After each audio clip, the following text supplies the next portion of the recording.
कबीरदास जी कहते हैं, कहा कि कबीरा मन निर्मल भयो जैसे गंगा नीर, और पीछे पीछे हरि फिरे कहत कबीर कबीर, भजो रे भैया राम गोविंद हरि। कबीर की वाणी है।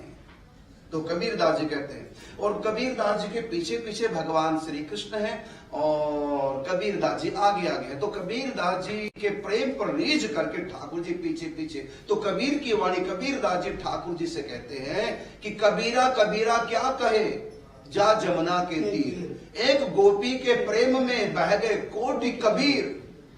आपको प्रेम की भूख लगी, प्रेम आप चाहते हैं, मेरा मन पवित्र है, लेकिन जिस प्रेम को मैं आपको देना चाहता हूं वो प्रेम मेरे पास नहीं। वो प्रेम की ध्वजा जो गोपी है, पूर्ण प्रेम जाए।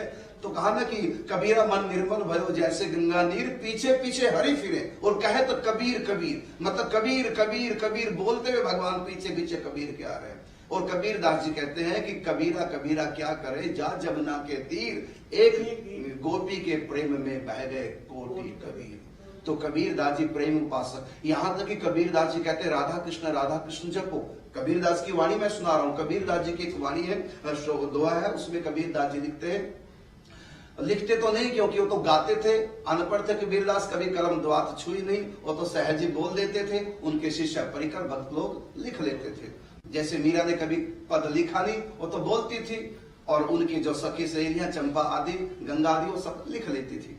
तो इस प्रकार कबीरदास ने एक दोहा, राधा कृष्ण जपो यदि प्रेम प्राप्त करना चाहते हो, लिखा। तो देखिए दोहा कोड वर्डों में कितना सुंदर लिखा हुआ है। तो कबीरदास जी कहते हैं कि कबीरा धारा अगम की, समझे बिरला कोई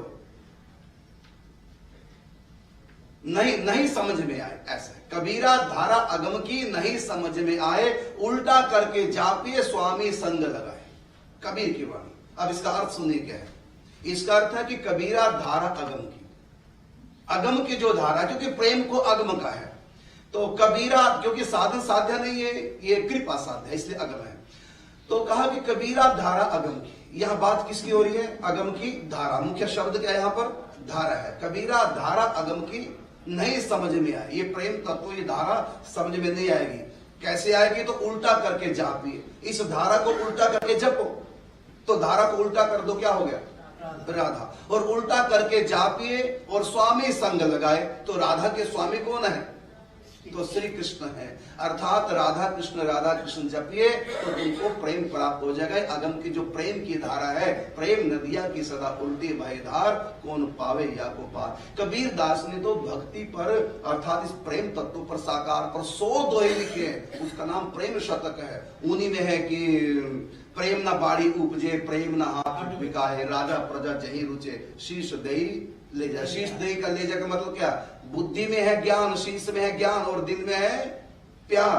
तो यहाँ धड़ की आवश्यकता है, शीश की आवश्यकता इस प्रेम में नहीं।